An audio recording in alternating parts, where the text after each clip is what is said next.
Entonces, el otro día fue penoso para mí porque me olvidé de las gafas, tuve que predicar sin gafas, pero ahora sí veo. Espero que hoy sea más fácil para mí y también para vosotros.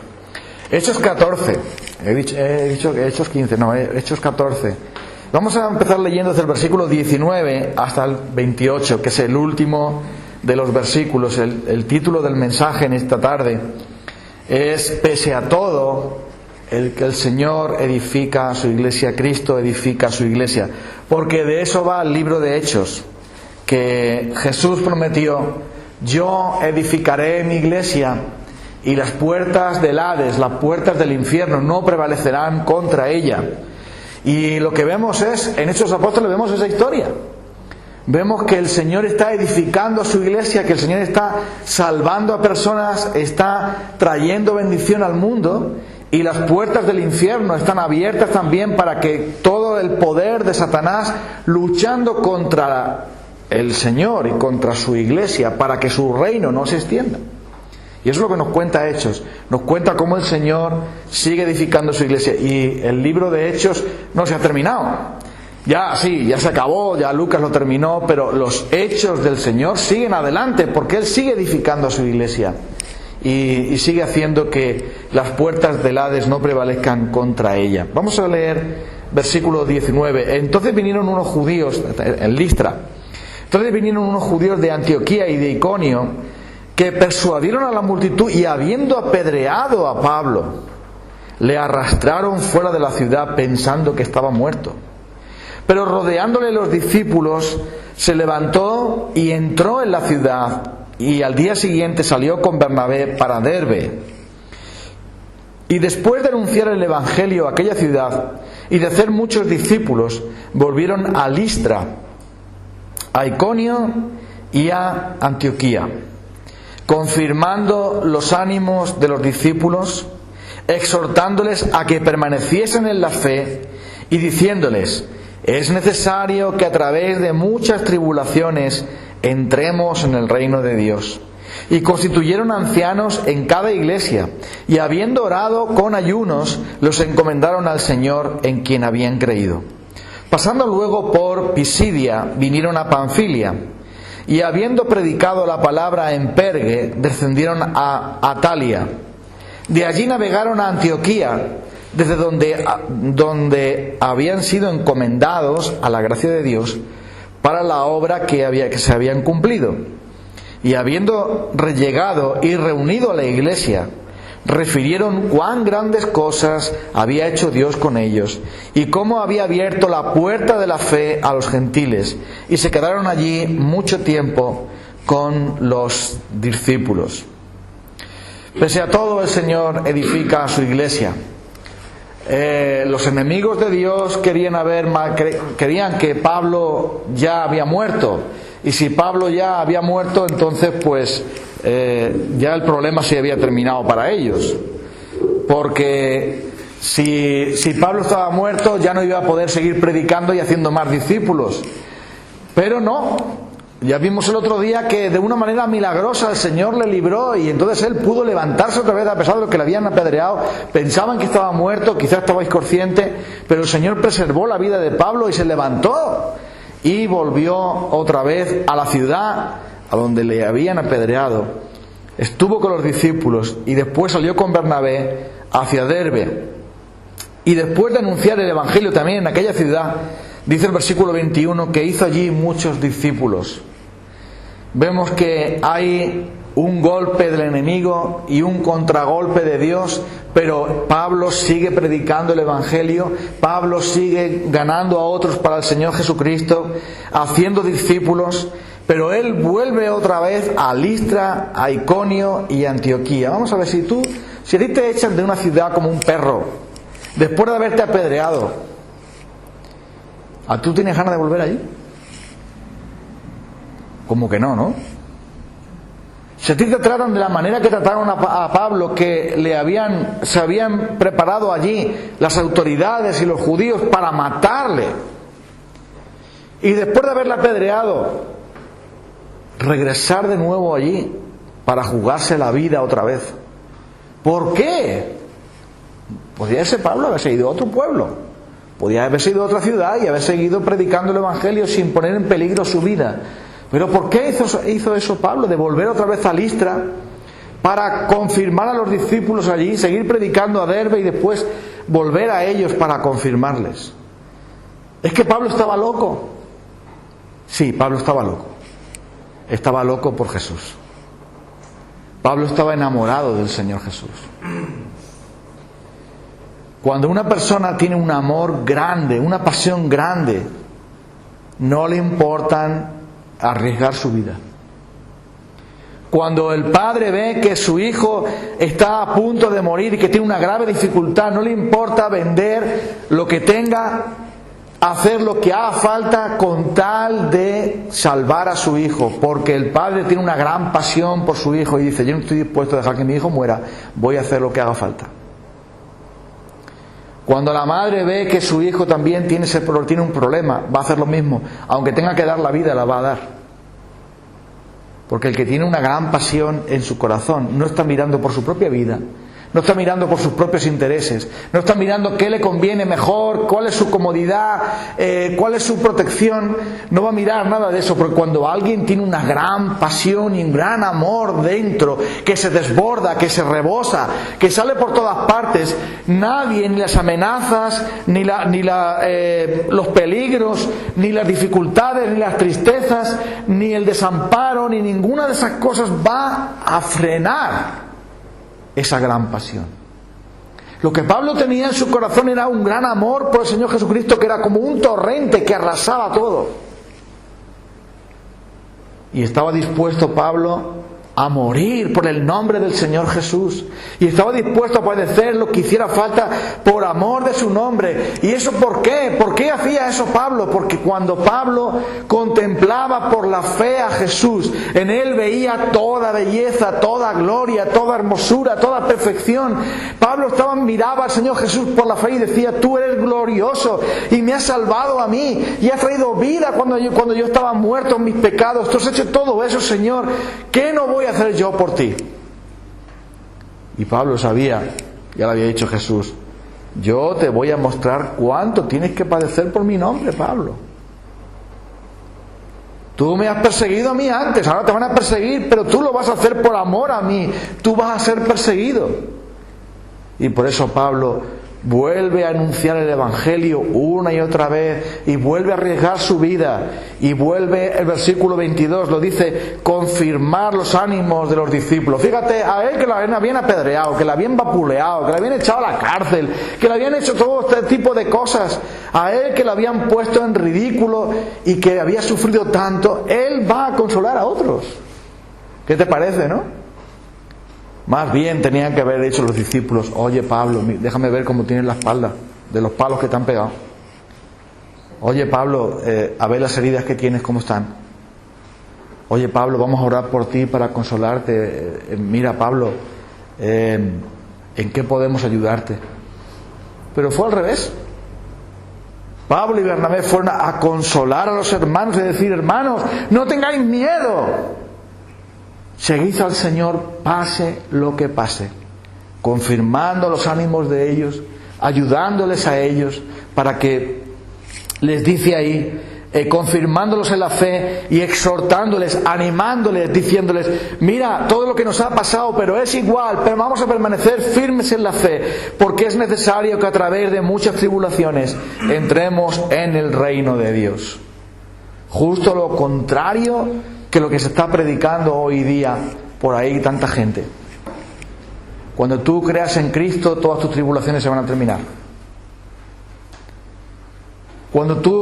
Si tú tienes fe, Dios te va a hacer rico, te va a hacer feliz, te va a hacer dichoso, te va a ir todo bien. Y si tú eres un buen creyente, entonces Dios se portará muy bien contigo y te va a dar una vida cómoda y fácil y tranquila, donde no vas a tener nunca pena, ni soledad, ni dificultad, donde todo te va a ser maravilloso. Nunca te vas a sentir incómodo, nunca nadie te va a protestar nada. Tú vas a vivir muy bien, porque el Evangelio es un gran colchón, donde te tumbas ahí y reposas. Y algunos confunden la tierra con el cielo. No. El apóstol Pablo, escribiendo a los corintios, les habla y les cuenta ahí un relato de todas las cosas que le han pasado, y dice: ellos que los que recibís en la iglesia son apóstoles. ¿Cuáles son las señales de su apostolado? Las señales de mi apostolado, ¿cuáles son? En peligros, en apedreamientos, en ayunos, en naufragios, en persecuciones, en pruebas, en dificultades de todo tipo. Y mira, cuando nosotros vemos a Pablo y a Bernabé y a sus compañeros también, con ese valor para decir: vamos a volver a Listra, que nos van a matar en Listra. No, vamos a volver a Listra, no vamos a abandonar a los hermanos allí. Los hermanos allí están preocupados, los hermanos allí el Señor está edificando una iglesia en Listra, y esa iglesia que es derribada por Satanás a través de todas las persecuciones, pero vamos a volver a Listra allí, vamos a firmar allí en la iglesia del Señor, vamos a edificar la iglesia, no vamos a abandonar a los hermanos allí, vamos a establecer la iglesia allí. A eso el Señor nos mandó, y si nos matan, que nos maten. Y hermanos, qué poco hace falta para que un cristiano abandone los caminos de Dios y se enrede en el mundo. Ay, resulta que fui a la iglesia y menganita de tal me miró mal. Me dijo que el perfume era muy malo.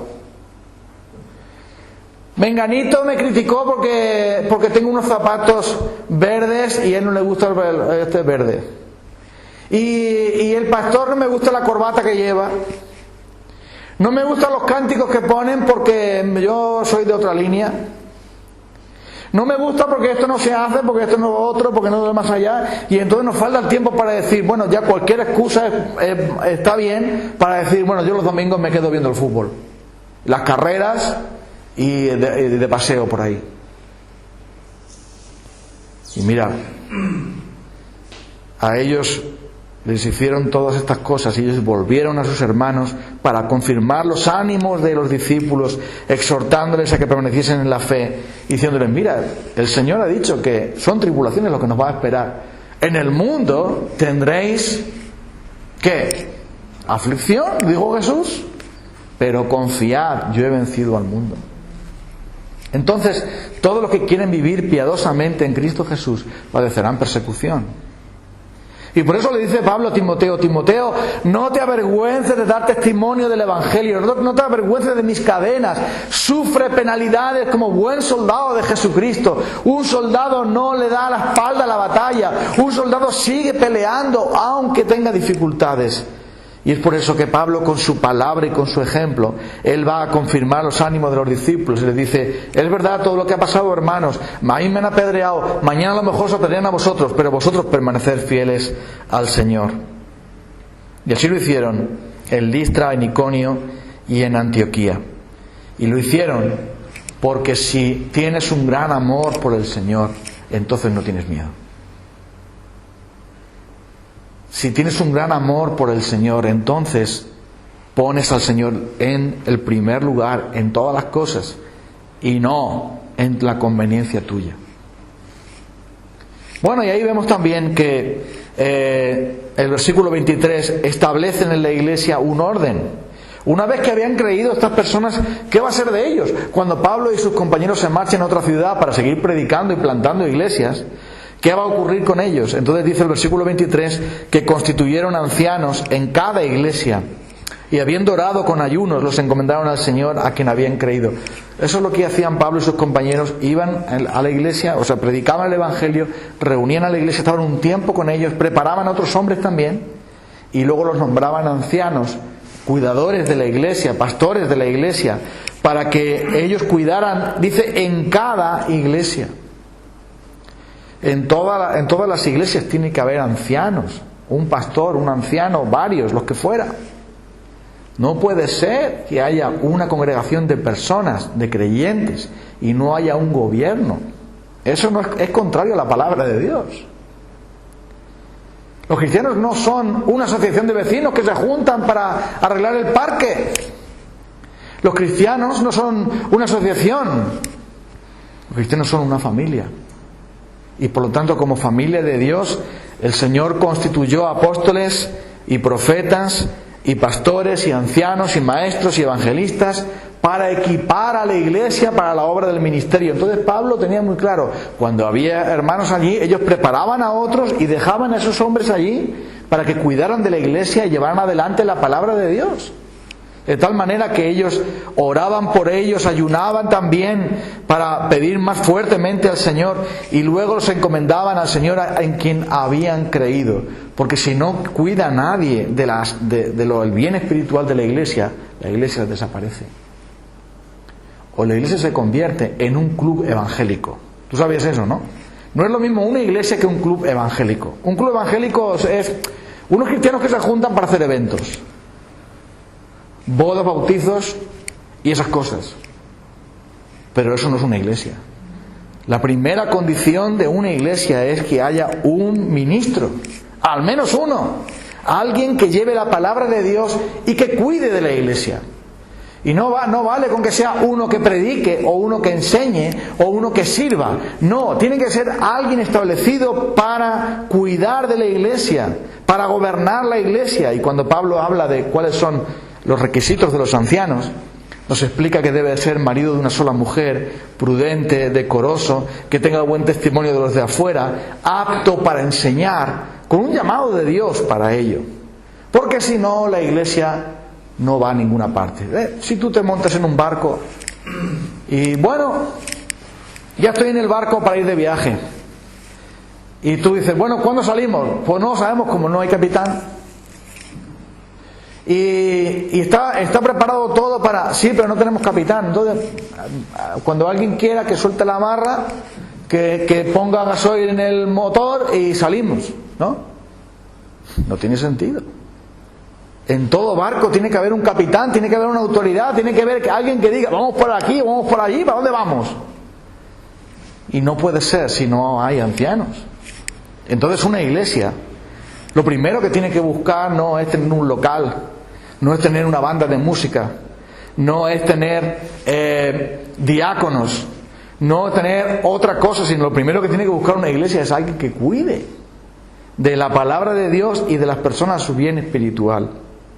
Y esto es algo que muchos desprecian e ignoran y sepan que están yendo en contra de la voluntad de Dios.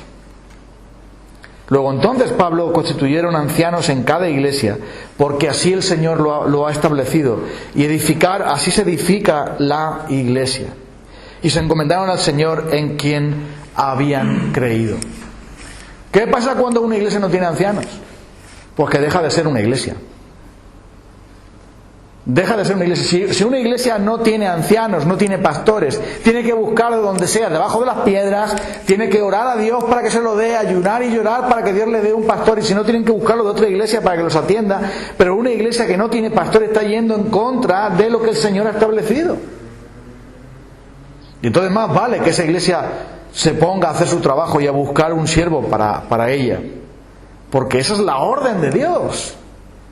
Y por eso Pablo, lo primero que hizo, bueno, hermanos, ya habéis creído en Cristo, va a predicar fulanito, aquí ponemos una agenda, predícame futanito, menganito y tal, ya volveremos nosotros aquí. No, lo primero que ellos hicieron fue establecer ancianos. Estos son los ancianos, respétenlos. A los ancianos les dicen, amen a estas personas, cuiden de ellas y llévenles la palabra del Señor y sean fieles al Evangelio. No estén predicando boberías, sino el Evangelio solo, sin colorantes ni conservantes. Y así es como ellos establecían y cumplían la palabra del Señor. Y después dice, los encomendaron al Señor en quien habían creído. Versículo 24 dice que pasaron también por Pisidia, luego llegaron a Panfilia y también predicaron la palabra en Perga, luego descendieron a Atalia. O sea, no nos cuenta todos los detalles, seguramente siguieron predicando y siguieron más personas creyendo y siguieron haciendo más cosas, pero no puede contarnos todo Lucas, porque si no tendríamos el libro de Hechos, sino tendríamos varios tomos contando todo eso. Pero mira ahora, y esto es interesante, lo que ocurre en el versículo 26. De allí volvieron a Antioquía, a la iglesia, a su iglesia, de donde ellos habían sido encomendados a la gracia de Dios. ¿Para qué? Para traer un reportaje de todas las cosas que el Señor había hecho. Mira el orden que el Señor ha establecido. Pablo es un apóstol, sin duda el más grande de ellos. Eso es lo que yo creo. Pero Pablo estaba sujeto a una iglesia. Él no era un llanero solitario, él no era un francotirador, él no era un dictador, él no era uno que iba haciendo la guerra por su cuenta, uno que se buscaba la vida por sí mismo, uno que no tenía iglesia. Cada vez más se ve esto. Personas que salen por internet haciendo su propio ministerio, su propia iglesia. Hermanos que se dedican a predicar por ahí, pero no están en orden en ninguna congregación. Eso es algo contrario a la Escritura y al sentido común. Pablo no tenía necesidad de estar en ninguna iglesia. Pablo fundaba iglesias. Pablo era el pastor de un montón de iglesias. Era un apóstol del Señor. Pero él vuelve a su congregación, a sujetarse a su congregación. Y eso es porque la iglesia cristiana no hay jerarquía. Todo un apóstol como Pablo vuelve humildemente a sus hermanos. Hermanos, ya hemos vuelto del primer viaje. Qué bueno, Pablo. Reúne a toda la iglesia para que contemos las grandes cosas que el Señor ha hecho. No las grandes cosas que Pablo ha hecho, sino las grandes cosas que el Señor ha hecho por medio de su evangelio. Y Pablo humildemente vuelve a sus hermanos de donde él había salido, porque Pablo estaba sujeto a los demás hermanos de Antioquía. No hacía las cosas por su cuenta. Él estaba humildemente sujeto a su iglesia. Y no es eso lo que nos dice el Señor. La cabeza es Cristo. Y todos estamos sujetos a Cristo. Todos. La esposa está sujeta a Cristo, y el marido está sujeto a Cristo, y Cristo está sujeto al Padre. Hasta Él está sujeto. En amor. Y por eso Pablo le dice por fin a sus compañeros: volvamos ya a la iglesia, a nuestros hermanos, contemos esto, tengamos un tiempo de descanso, de refrigerio allí, antes de que el Señor nos mande para otro lado. Y mira cómo ellos actúan. Esto es algo que muchos se niegan a aceptar. Entonces, ¿para qué tenemos la Biblia? Si nosotros leemos en la Biblia cómo es el orden en la iglesia y después cerramos la Biblia, la soltamos por aquí y decimos: no, pero es que yo voy a hacer otra cosa. Entonces, ¿de qué estamos hablando? ¿Tenemos las Escrituras para qué? Para seguir el modelo que el Señor nos ha mandado de cómo Él edifica la iglesia. Porque la iglesia, amigo mío, hermano mío, hermana mía, la iglesia es de Cristo. Tú lo sabías eso, ¿verdad? No es mía. La iglesia no es un club donde se hace lo que yo quiero. La iglesia es del Señor. Y como es del Señor, hay que cuidar bien de ella. Porque un día tenemos que dar cuenta a Dios por eso. Y no, en la iglesia no trabajamos con sillas, ni con coches, no trabajamos con puertas y ventanas, trabajamos con personas por las cuales Cristo dio su vida. Entonces en la iglesia tenemos que tratarnos con ese amor y ese aprecio y ese respeto siempre, de cuidarnos mutuamente, porque estamos todos bajo el imperio del Señor, bajo la autoridad del Señor.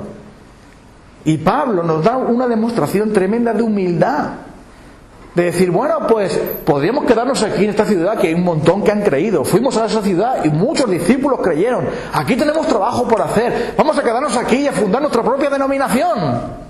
Vamos a fundar aquí nuestra propia iglesia, donde nos vamos a quedar aquí. Pablo, yo voy a ser principal, y tú, Bernabé, vas a seguir también, y tú tal, y ya nos quedamos aquí porque tenemos mucho trabajo que hacer aquí. No.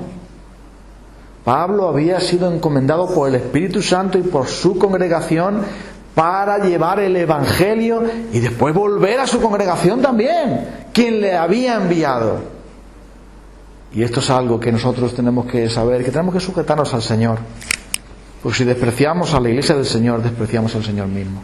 Tú lo sabías, ¿verdad? Pero yo te lo tengo que recordar.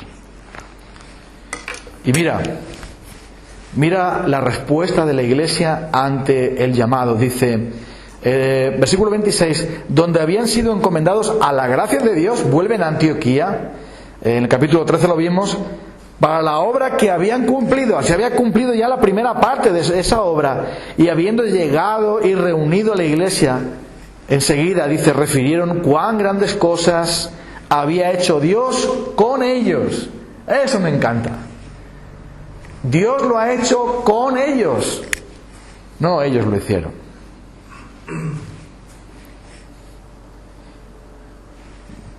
Los cristianos tenemos a veces un lenguaje soez, un lenguaje que más bien es mundano que cristiano. Soez quiere decir insultante. Y fulano de tal ha fundado y ha hecho no sé cuántas cosas, y menganito de tal ha fundado no sé qué ministerio, no sé cuánta iglesia, y es el apóstol de no sé qué y el apóstol no sé cuánto, y fulano de tal ha hecho esto, y fulano de tal ha hecho lo otro. Eso es un lenguaje que no corresponde a la fe cristiana. ¿Dónde está el énfasis aquí? Dice Lucas, refirieron las grandes cosas que Dios había hecho con ellos, claro. Ellos son herramientas, ellos son instrumentos, ellos son siervos, pero es el Señor que lo hace.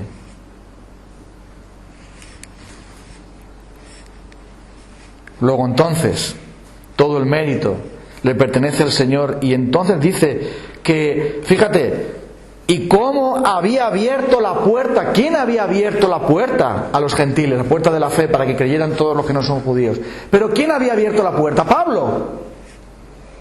Sin duda, él colaboró, pero Dios había abierto la puerta por medio de Pablo para que nosotros los gentiles pudiésemos entrar a conocer más del Señor, a ser del Señor en definitiva. Y finalmente el versículo 28 dice, se quedaron allí mucho tiempo con los discípulos. Esto es un detalle también interesante. El Señor no es un activista. No es alguien que tenga prisa. Nosotros sí tenemos prisa. Queremos el café instantáneo. Queremos amor instantáneo. Queremos obediencia instantánea. Y queremos que todo sea así rápido, pulsar un botón y ya está. Llevamos el coche al taller y lo primero que preguntamos es, ¿cuándo lo voy a tener? El del taller, que se ríe un poco de nosotros, dice, bueno, estoy muy ocupado, ya veremos, hay que pedir la pieza, ya veremos, tal. Pero tú lo primero que haces al llevar el coche allí, porque no puedes vivir sin coche, es decir, oiga, ¿cuándo lo voy a tener? Que te estropea la lavadora, lo mismo. Se te estropea lo que sea, lo queremos rápido todo, tenemos mucha prisa porque tenemos premura por seguir haciendo nuestras cosas, sobre todo cuando dependemos de un vehículo. Y podría ser, oye, ¿no dijo el Señor que la mies es mucha y los obreros son pocos? Pues, Pablo, ya nos has contado cómo te fue, ya te has recuperado un poco y tal, venga, ya estás corriendo otra vez a predicar el Evangelio. Que la gente se va a condenar si no vas tú. Y por lo tanto, muévete, Pablo, y cógete ya a Bernabé, cógete a Silas, cógete a otros hermanos también para el segundo viaje misionero que va a empezar después. Y aquí, aquí en Antioquía, aquí hay pastores, aquí hay predicadores, Pablo, aquí hay maestros, aquí hay ancianos. Tú, Pablo, eres un misionero, es un gran misionero. Estamos aquí perdiendo el tiempo contigo. Muévete ya. Pues no hicieron eso. Porque el Señor sabía que Pablo necesitaba su tiempo de descanso, de recuperación, antes de iniciar este segundo viaje misionero, que tantas cosas le van a pasar y vamos a ir viendo si Dios quiere. Porque hasta el Señor Jesús le dijo a sus discípulos, venid vosotros aparte un poco y descansad. Porque no tenían tiempo de nada, porque una multitud venía continuamente demandando de Jesús cosas. Pero Él le dice, venid aparte y descansad. Pero también la iglesia necesitaba el ministerio de Pablo, escuchar la palabra del Señor de la boca de Pablo, de Bernabé. Necesitaba también ser bendecida con los dones de ellos. La iglesia no es una empresa. No es una empresa donde contamos las personas a ver si somos más o menos. No es una empresa para ver qué vamos a hacer mejor para que funcione, cómo lo vamos a cambiar para que seamos más productivos. Dios no nos trata como personas productivas, Dios nos trata como a hijos, nos trata como su esposa, nos ama, no nos tiene como sirvientes, aunque le sirvamos. Nos dice que somos sus hijos y su esposa. Él no nos exige, Él simplemente nos invita. Él podría tratarnos como empleados o como soldados o como cualquier otra figura, pero no lo hace así. Se quedaron allí mucho tiempo los discípulos porque ellos necesitaban estar con sus hermanos también, tomar fuerzas, tomar impulso para después seguir adelante en el gran trabajo que le quedaba todavía por hacer al apóstol Pablo. Y sabes una cosa, el Señor no es exigente. Algunos piensan que sí, piensan que Dios es exigente. Haz esto, haz lo otro, haz lo de más allá, y como no lo hagas, te cierro el grifo de la bendición. En ese Dios yo no creo. Yo no sé si tú crees en Él, pero yo no creo en ese Dios. Sencillamente no existe. Dios es misericordioso. Él no es exigente. Él nos trata siempre bien. Y ahí tenemos, por ejemplo, el ejemplo de Elías. Elías terminó agotado de luchar contra los demonios de los Baales, agotado de luchar contra el pueblo incrédulo que no quería hacer caso del Señor. Y después de la gran victoria que el Señor le respondió mandando fuego y quemando el sacrificio, él entró en una depresión, tuvo miedo, quería morirse. ¿Y cómo le trata al Señor? Le va el Señor a regañar. Elías, ¿qué estás haciendo aquí? Vamos, muévete, que hay que predicar aquí, que hay que salvar a Israel. ¿Qué estás haciendo aquí deprimido aquí? No hay tiempo para la depresión. Muévete. ¿No? El Señor le manda un ángel, le da comida y deja que duerma, que descanse, y después le lleva ¿a dónde? Le lleva a las cuevas aquellas para hablar con él, para estar con él, para descansar y restaurarle. Y Pablo necesitaba tiempo también con su iglesia para prepararse, para restaurarse, para recibir consuelo y fuerza. Nosotros no tenemos corazones de hierro, no somos máquinas, necesitamos tiempo. Y necesitamos ser consolados, confortados, animados. Y mira, Pablo había confortado a sus discípulos. Mira, todavía tengo aquí las marcas de las pedradas que me tiraron, pero yo vengo a confortarte a ti y animarte a ti para que sigas al Señor. Y ahora Pablo llega a Antioquía y ahora su iglesia también le conforta a él. No te vayas, Pablo, tranquilo, Pablo, estate con nosotros aquí, háblanos de Cristo. Deja que nosotros te consolemos y te animemos en la fe. Deja que te ayudemos. Y tú ministranos también. Y sirvámonos unos a otros, porque eso es lo que el Señor quiere. Así es como edifica el Señor la iglesia. Así que, hermanos, voy a terminar. ¿Cómo edifica el Señor a su iglesia? El Señor la edifica por amor. Esa es la mezcla, el cemento, la masa que Dios usa para edificar a su iglesia. El amor. Porque ¿qué otra cosa no ves aquí sin amor? Un hombre que lo apedrean y vuelve a ver a sus hermanos arriesgando su vida para confortarles en la fe, para animarles a seguir al Señor y a decirles, es necesario que muchas tribulaciones pasemos, pero es para el reino de Dios. La carretera de Dios es la tribulación, pero es la carretera de Dios. Así que, tómala. A veces vendrá mejor, a veces vendrá peor. ¿Por qué hizo eso Pablo? Porque amaba a su Salvador, amaba a sus hermanos, no les iba a abandonar. No iba a huir como un cobarde, no iba a buscar proteger su vida, iba a emprender su vida, iba a entregar su vida como Jesús la entregó por él. La segunda cosa que también vemos aquí es cómo el Señor ama a su iglesia y les provee personas que le cuiden. Personas que cuiden. Todos los que estamos aquí, y yo principalmente uno de ellos, estoy aquí porque alguien cuidó de mí. Cuando yo me aparté del Señor, alguien fue a hablarme, decir, ¿pero qué haces? Y me ayudó a volver al Señor. Y cuando yo estaba para renunciar de muchas cosas, otros hermanos vinieron también para consolarme y para cuidar de mí y para pastorearme. Siempre el Señor nos manda personas que cuiden de nosotros.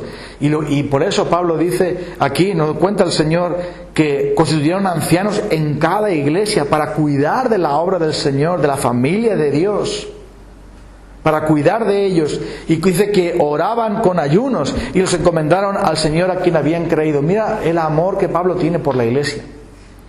Les prepara buenos cuidadores y ora y ayuna por ellos para que el Señor los guarde en todas las tribulaciones y para que Él pueda marchar a otro sitio a seguir predicando, pero que esa iglesia quede atendida, quede en buena disposición de seguir creciendo para alabar al Señor. Y eso es el amor de Cristo, es Cristo mismo edificando su iglesia, con las manos de Pablo sí, pero edificando a su iglesia, preparando a esos ancianos en cada iglesia.